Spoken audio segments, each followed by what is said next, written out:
over much of the area. The warm spot being Rome at 74. The cool spot up there in the mountains, Blairsville, Union County, taking in at 62. Hartsville Jackson International Airport, busy place today, but no weather concerns at all. The temperature right now is 71, now it's 81 this afternoon. That's still 6 degrees below the seasonal average. A little bit of a southeast breeze. Got that dew point, though, still at 60, so the air is fairly dry. All right, here's what's going to happen. Today, average high is 87. By October the 1st, it drops to 80. And by November the 1st, it drops to 69. And you're certainly going to feel it in the months ahead for the overnight lows, because by November, overnight lows go down to about 49 or so. You're also noticing we're getting a little less daylight out there. The sunset today at 8:03. October the 1st, it sets at 7:22. Look, by the time we get to December, we only have 10 hours of daylight as we jump back into the Eastern Standard Time. There's the first day of winter around the corner. Yeah, with fall just a couple weeks away. So it's a little less daylight, about a minute or so every day for the next several months. All right, temperature-wise, we're going to be falling back down. Sunrise is 7:13. We should be right around 62 here, but we'll throw in some 50s out there towards Ellijay and Blairsville and Cornelia, and then we'll bump it right back up into the 80s by afternoon. Still down below that average. Got some 70s up there to the north.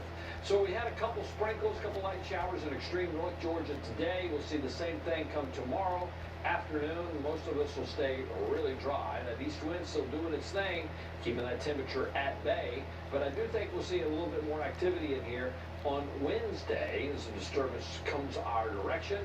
And with that, we'll keep the temperatures still into the 80s for a daytime high and low to mid 80s at that.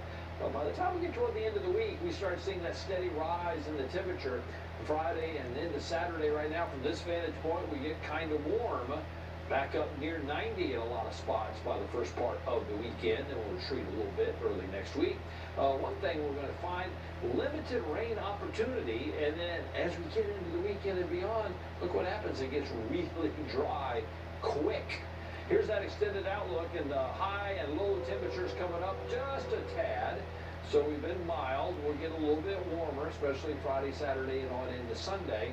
And the rain chance highest is going to be on Wednesday. Joan Feldman updates you on all that. Join her on Good Day Atlanta. At least we get a few more warm days this summer before it turns into fall. David Chapman, thank you very much.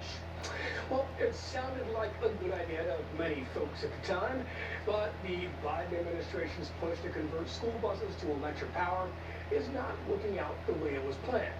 Fox News correspondent Alexandria Hoff tells us why. The goal was to shift the roar of a school bus to a cleaner electric hum. Who doesn't love a yellow school bus? In 2022, the Biden administration launched the Clean School Bus Rebate Program, which allocates $5 billion over 5 years to school districts transitioning to zero-emission buses. Listen, folks, this is only the beginning. But now hundreds of electric buses are poised to sit idle, plagued by mechanical issues that school districts can't afford to fix. This was sparked by the financial collapse of one major supplier, Canada's Lion Electric, earlier this year. Politico reports that last